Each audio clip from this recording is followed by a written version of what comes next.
नमस्कार, जय जगदंब नमः. मी निशिगंधा अमोलनवले आज तुम्हाला वटसिद्ध नागनाथ महाराजांबद्दल सांगणार आहे. चला तर मग जाणून घेऊया. नऊ नाथांमधले आठवे नाथ म्हणजेच वटसिद्ध नागनाथ व हे अभिहोत्री नारायण यांचे मूळ अवतार आहे.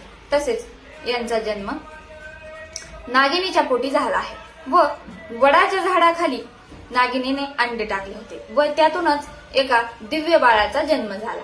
म्हणूनच त्यांना वटसिद्ध नागनाथ असे म्हणले गेले. तसेच यांचे गुरु दत्तात्रय महाराज आहेत. तसेच नागनाथ यांनी अनेक वर्ष तप केले व अनेक सिद्ध्या प्राप्त केल्या. म्हणूनच त्यांना चैतन्य वटसिद्ध नागनाथ असे म्हणले गेले.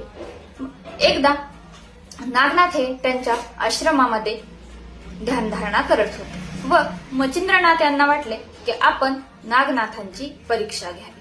म्हणून ते नागनाथ यांच्या आश्रमामध्ये आले. परंतु नागनाथ यांच्या शिष्यांनी त्यांना अडवले.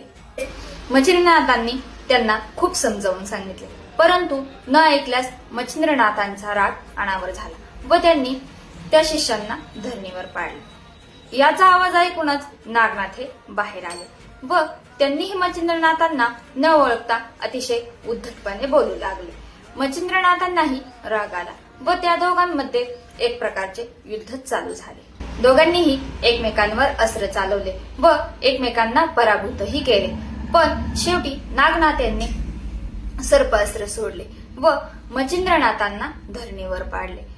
धरणीवर पडल्यानंतर मच्छिंद्रनाथ हे अतिशय वेदनेने दत्त महाराजांना सहाय्यता मागत होते. हे ऐकताच नागनाथ पुढे आले व त्यांना विचारले, तुम्ही दत्त महाराजांना कसे ओळखता व तुम्ही नेमके आहात तरी कोण? तेव्हा मच्छिंद्रनाथांनी सांगितले की मी नऊ नाथांमधला सर्वप्रथमचा नाथ आहे व श्री गुरुदेव दत्त यांचा सर्वप्रथमचा शिष्य देखील आहे. हे ऐकताच नागनाथ यांनी आपले शस्त्र माघारी घेतले व त्यांना त्यांची माफी मागितली.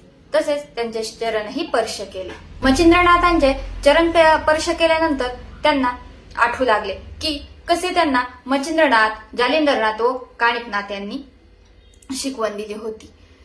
वडवळ येथे नागनाथांची समाधी आहे व भव्य असे पुरातन मंदिरही आहे व जवळच तीर्थकुंड आहे व अज्ञान सिद्धांची समाधी देखील आहे. तसेच मंदिरात स्वयंभू अशी पिंड आहे. तर पुढे मी तुम्हाला चरपटीनाथांबद्दल माहिती सांगणार आहे. तर माहिती आवडल्यास आदिमाया आदिशक्ती या चॅनलला नक्कीच फॉलो करा. ओम नमो आदेश.